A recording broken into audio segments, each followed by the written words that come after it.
ऐसा तो कोई काम विशेष तो कोई काम हुआ नहीं है। अभी तक कोई विशेष ऐसा विकास तो हुआ नहीं है। प्रॉपर तरीके से ध्यान नहीं दे पा रहे। कहना चाहूँगा कि टोंक सिटी के अंदर किसी तरह का विकास नहीं हो पा रहा है। उन लोगों के भीतर एक तरह का घमंड कह सकते हो आप। सर यहाँ एक भेदभावपूर्ण राजनीति हो रही है। नमस्कार, सौगन टीवी में आपका स्वागत है। मैं हूं अजीत आपके साथ और आज हम मौजूद हैं राजस्थान के टोंक क्षेत्र में। यहाँ कर अगर बात करें लोकल क्षेत्र की, जो एक स्थानीय पार्षद होते उनकी भी बात करेंगे। यहाँ के जो काम हुआ है एक धरातल पर, उस पर बात करेंगे। क्योंकि अगर किसी जमीनी हकीकत को जानना है तो सबसे पहले कहते हैं कि काउंसिल जो पार्षद होते हैं उनसे संपर्क करना चाहिए। वो एक धरातल को अच्छे से समझते हैं। आज उसी को लेकर हम बात करेंगे। सबसे पहले सर, आपका नाम? मैं बादल साहू, वार्ड नंबर 37 से पार्षद हूँ। वार्ड नंबर 37 से आप पार्षद हैं, तकरीबन निर्दलीय पार्षद हैं, आप बने हैं। अगर एक कहते हैं कि सभी जो पार्षद है वो एक विचारधारा को सपोर्ट करते हैं, आप किसी भी विचारधारा से अभी नहीं हो क्योंकि निर्दलीय हो। किस तरह का विकास अभी हुआ है टोंक में अभी तक? अभी तक कोई विशेष ऐसा विकास तो हुआ नहीं है। जो पिछले बोर्ड का जो विकास था वही अभी चल रहा है। उस पर भी प्रॉपर तरीके से ध्यान नहीं दे पा रहे। आखिर कहाँ चूक रही है इसमें? कहें कि अगर देखो हायरार्की जो होती है, कहते हैं कि नीचे से ऊपर या ऊपर से नीचे, दो ही मैटर करती है इसमें। कहाँ से दिक्कतें आ रही है? क्योंकि हायरार्की में एक आपका महत्वपूर्ण रोल होता है पार्षद का, उसमें जो चेन है वहाँ पे कहाँ पे चूक हो रही है? ये चूक तो ये जो प्रशासन है यही बता पाएगा कि कहाँ पे चूक हो रही है। जो जहाँ जनप्रतिनिधि हैं वो भी इस पे ज़्यादा अच्छे से ध्यान देंगे तो ज़्यादा अच्छा काम हो पाएगा। वो कहे कि अगर जो चेयरमैन आपने जो भी चेयरमैन आपके बने हैं यहाँ के, तो उन्होंने अभी तक कितना विकास को सहयोग किया? तकरीबन आपने 3 साल अभी तक हो चुके हैं आपको पार्षदी में, तो उन 3 सालों में कैसा काम रहा है अभी तक? ऐसा तो कोई काम विशेष तो कोई काम हुआ नहीं। और जैसे कोई काम होता है, जैसे अभी लाइटिंग की ज़रूरत है, सभी वार्ड में लाइट की रिक्वायरमेंट है। हमने डिमांड भी करी है। पिछले 3 साल के अंदर इन्होंने 5 लाइटें दी है हमें। हम इनसे मांगते हैं लेकिन ये बोलते हैं कि साहब परचेस कर रहे हैं। अभी कोई ठेकेदार से बात चल रही है, हो सकता है जल्दी हो जाए, लेकिन अभी तक ऐसा कोई डेवलपमेंट नहीं है। नहीं, अगर ऐसा होता ना कि जब आपकी मांगे पूरी नहीं हो रही है और कैसे कहते जो उच्च पदाधिकारी है वो भी नहीं सुन रहे, तो उसके बाद क्या ऑप्शन है आपके पास कि वहाँ जाकर ये हमारी मांगे पूरी हो सकती है? आप भले ही चाहे ना जाओ, फिर वो बातें आपकी पहुँच जाए। वो तो फिर जनता अपना ज्ञापन देती है अधिकारियों को। जब मीडिया आती है तो जब जाके कोई काम हो जाता है वो होता है। नमस्कार। और मैं कहना चाहूँगा कि टोंक सिटी के अंदर किसी तरह का विकास नहीं हो पा रहा है, क्योंकि यहाँ के जो प्रशासन है वो डायरेक्टली अपने निजी और ग्राउंड स्तर के लोगों से कनेक्शन नहीं बना पा रहे हैं। इसका सबसे बड़ा कारण है कि वीआईपी कल्चर।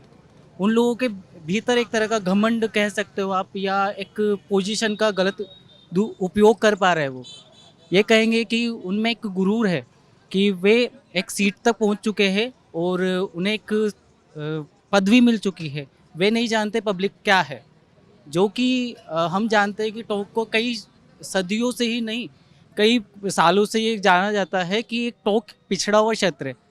और हम ये चाहते हैं कि टोंक शहर में जो हमारे नेता और प्रतिनिधि है वो यहीं के होते हुए भी यहाँ की उन्नति का और विकास का कारण नहीं बनना चाहते।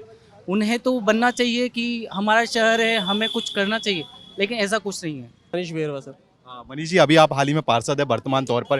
हालांकि मैं सबसे पहले सवाल यही है कि अभी धरातल पर कितना काम हुआ? हालांकि तकरीबन आपको 3 साल इस पार्षदी में अभी तक हो चुके हैं, और आगे अभी आपके जो समय बचा है उसमें किस तरह का विकास आप देखना चाहते हो और अभी तक जो हुआ है?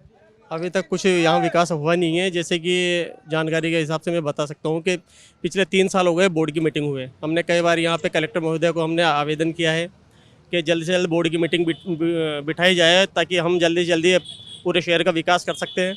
लेकिन बोर्ड की मीटिंग ना होने के कारण हमें यही नहीं पता लग पा रहा है कि किस क्षेत्र में कितना बजट आ रहा है, किस काम के लिए क्या हो रहा है। ये ठप पड़ा हुआ है, मतलब विकास शहर का एकदम ठप पड़ा हुआ है।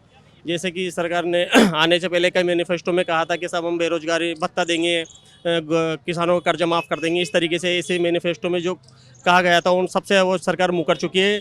अब जनता 2023 में उनको जवाब देगी कैसा क्या रहेगा। कहते हैं कि जनता का सरोकार सबसे पहले आप पे होता है। कहते हैं पार्षद से डायरेक्ट लिंक होता है कहीं ना कहीं, क्योंकि ज़मीन से जुड़े आप होते हो और जनता से पहला जो चेन जुड़ती है वो आपसे जुड़ती है। वो चेन में कहाँ प्रॉब्लम आ रही है कि विकास वहाँ नहीं हो रहा है? कहाँ तक आवाज़ पहुँचानी है, कहाँ दब रही है आवाज़, तो उसको लेकर क्या? सर यहाँ एक भेदभावपूर्ण राजनीति हो रही है, जिसके अंदर ये देखा गया है कि जहाँ जहाँ मतलब गवर्नमेंट नहीं है जहाँ पे बीजेपी के पार्षद है, ना तो उनका सही से उनका कोई बजट मिल पा रहा है, ना ही उनके वार्डों के अंदर विकास हो पा रहा है। छोटे छोटे विकास कार्य जैसे कि नाली बनाना, सड़क बनाना, ट्यूबलाइट वगैरह, 5 साल के 4 साल के विकास कार्यों को हम पिछले 3 साल के विकास कार्यों को हम देखेंगे तो मुश्किल से कुछ एक लाइटें, कुछ एक सड़कें हमारे वार्ड में बनाई गई है, पूरे शहर में बनाई गई है। अभी RUDPI का एक सेंटर का प्रोजेक्ट है, उसके तहत पूरे शहर के अंदर सड़कें बनाई गई है और पानी की पाइपलाइन डाली गई है, जिसके तहत सीवरेज वगैरह बनाए गए हैं। बाकी नगर परिषद की तरफ से यहाँ पर इस तरीके का कोई भी काम नहीं हो पा रहा है। कुछ मेन शहर की मेन सड़कें वो PWD के द्वारा करवाई जा रही है। मेन जो चीज़ है नगर परिषद जो विकास का मेन आयाम जो स्थापित करती है शहर के अंदर, मेन नगर परिषद का कोई उसके अंदर रोल नहीं है। क्या सुझाव? देखो कमियां हालांकि बहुत होती है, एक एज ए पार्षद आप बहुत बड़े एक पद पे होते हो अपने आप में ही, तो उस पद से आप क्या सुझाव देना चाहोगे उन अधिकारियों को, कलेक्टर को, कि हम यहाँ चूक कर रहे, इसको अच्छा कर सकते हैं?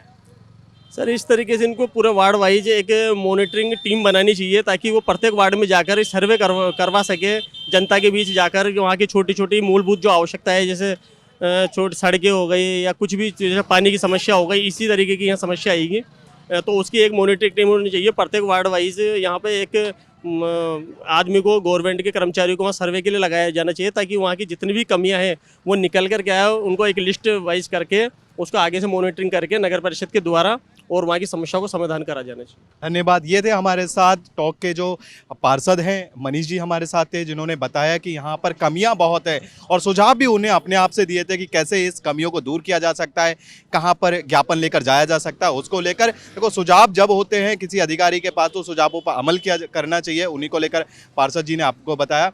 मैं अजीत पुजारी, कैमरामैन अनिकेत के साथ, टॉक राजस्थान। आप देख रहे हैं सौगंध टीवी, सौगंध वतन की।